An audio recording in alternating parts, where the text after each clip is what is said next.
when the family that is going to be left behind will be met with serious financial constraints. So also, and he's now lived it with his own experience, where he has told the Luo community and those who cared about him, let me rest in 72 hours. That spares the burden that comes with the funerals. So there may be a shift. I mean, now this is the second prominent Luo who is being buried in under 72 hours. That's now Raila and General Ogola. So you'll see a mind shift. The other people will emulate what these gallant sons are trying to show us, that we can actually do certain things without compromising on our culture, but in a way that does not compromise on the realities that the people are going through. So it's lived by example. And now Baba is here. Yeah. Baba is going home, but Baba will always live within us. The king is dead. Yeah. Long live the king. That's the water salute I was talking about earlier on. It's a ceremonial gesture in which the airport fire trucks create an arc of water over an airplane to celebrate a special occasion. You can see CS, Joe, they're everyone overwhelmed with emotion, and we do respect their space, but this is also a public figure that then we have to keep our people updated on this. And you can see CS Kabogo there. Also, you can see PS Ouma Oluga from Medical Services. You can see at the back there, Ruth Odinga, the sister to Raila Odinga. You can see Edwin Sifuna. You can see CS Kipchumba Murkomen. That is a delegation of 30 who went there to repatriate the body of the late Raila Odinga. You can see Johnson Sakaja, that is governor for Nairobi as well, part of the delegation, over 30 of them that went there. Everybody just grief-stricken. Nobody knows what to do at this particular point. There's a preparation at the Parliament precinct where the body is expected to lay there for a public viewing, which will start at 12 p.m. The aircraft was bang on time as we had tracked it. Exactly 9:30, it was already here. We were tracking it in real time, and that is now RAO 001 pulling over to the close, where now they'll be posing for the removal of the body and the dignitaries as well to be received by President William Ruto. Former President Uhuru Kenyatta is also there, and the delegation will head straight to Lee Funeral Home. You can see it pulling over there, those live pictures from JKIA with the RAO 001 touchdown at the JKIA. And Manzo, we were talking about the 72-hour burial period. Is this time for a general mind shift when it comes to burials? Because the argument has always been sometimes these funeral rites end up draining the family to an extent that after the rites, they're now left in debt and even more grief.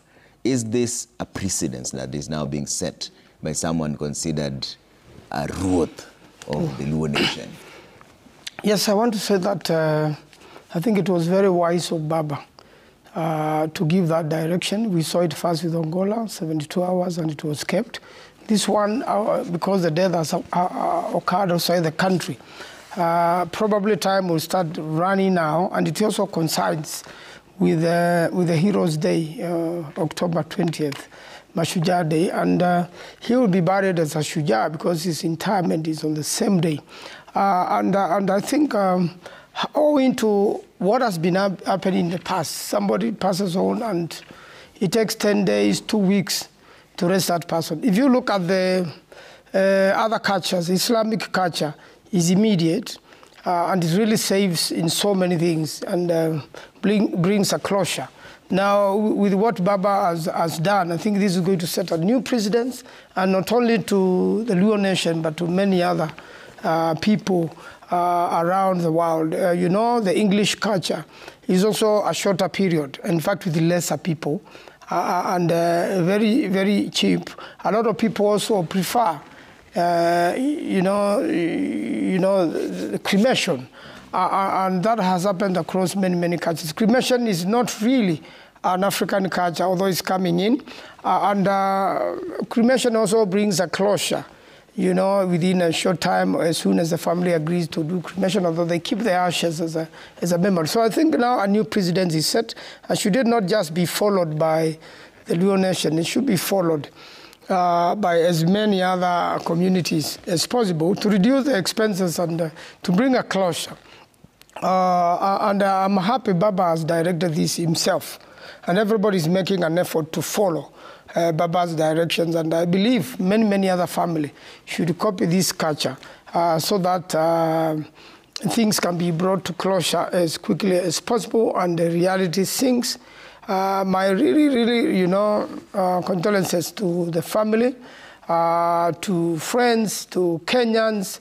Everybody is grieving, including myself. We all miss Baba. Previously, it was Baba while you were away. Now that reality has come back. While he was away, he's passed on, and Kenya has really changed. His life has changed Kenyans from when he joined politics to today, and we're going to have a new Kenya without Baba. And we hope that a lot of things Baba had said as presidents and had given directions will follow, and those directions will be followed as his wishes, so that we can have a better Kenya. Yeah. Willis, how do you shape that new Kenya that Manzo is talking about at a time when you can see from your live pictures there from JKIA that the body of the late former Prime Minister Raila Odinga is just about to be removed from the RAU 001 and put onto the gun carriage, where the procession will now make its way to the Lee Funeral Home. We'll keep those pictures there so that you see what's happening in real time at the JKIA. But how do you move forward and build that new Kenya? We can build the new Kenya when now we all aspire to do that which Raila Odinga taught us. And that is fight for the common good, not individual interest. And having lived his whole life fighting for the common good, and for me the success of it is that Raila Odinga did not die on the trenches. He actually lived a full life that we can celebrate. 8 years, that's a good life, and we must celebrate. 8 years of strong, solid impact on democratization of a nation. That we celebrate. So the challenge now is for those of us who are left behind. How do we chaperone a new republic that maintains the ideals for which Raila Odinga fought? Some of those ideals are premised more on human dignity, a just society, a fair society that serves all humans. So anybody who claims or who admires the legacy of Raila Odinga, you have an individual responsibility to be a little Raila in your own respective space and do that which will make Raila Odinga proud. And part of it will be, how do you agitate, how do you, if you're in public office, how do you carry out yourself in a way that satisfies or addresses the concerns of the common good? That to me is the challenge that I make to all Kenyans. If all of us can become little Railas, Raila may be dead, but Raila lives in all of us. We just have a duty to bring out that little Raila who lives in all of us, in all our interactions, in all our agitations, in all our service to our fellow human beings. Let's listen in to what's going on at the JKIA for a short while as we see the procession, the touchdown of RAU 001 and the reaction of the people there.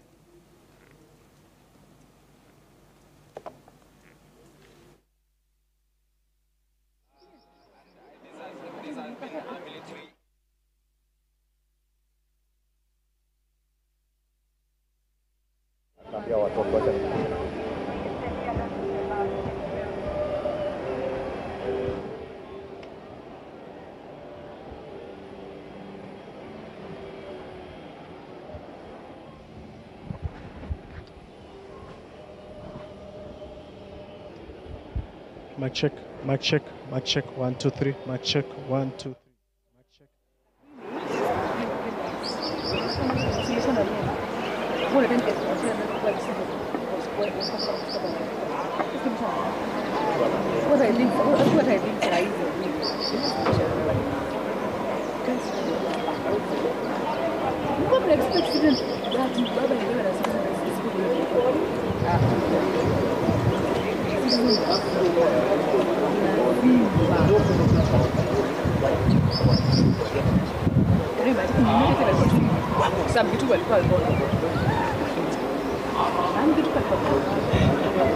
Let me tell you what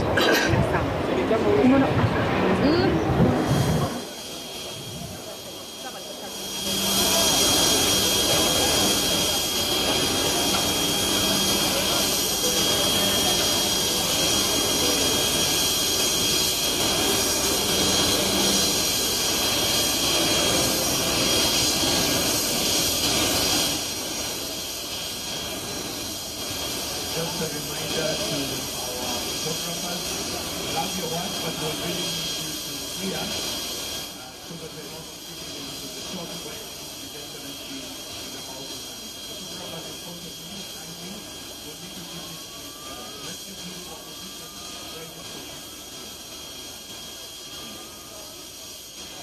And for the benefit of those who may have joined us just now, what we're waiting for now is just the drafting and briefing and briefing of the casket that bears the name Right Honorable Raila Odinga. So that's what we're waiting for right now. We're ready, and as soon as it disembarks from the aircraft, we'll then have the national anthem played, which we will, and as soon as it gets to the front here, again we'll have the national anthem, the East African anthem, to mark the official arrival of the late Right Honorable Raila Odinga, after which we'll have prayers before we progress with the rest of the program. We don't expect it to be a very long program, but that generally is the run-through of the event. After it, we'll have the casket wheeled out. At the point it touches down on Kenyan soil, we'll have the national anthem. Then we'll be wheeled past the parade, where we'll also have the anthem again, together, well, the two anthems, the Kenyan anthem and the East African anthem, after which we'll have a prayer.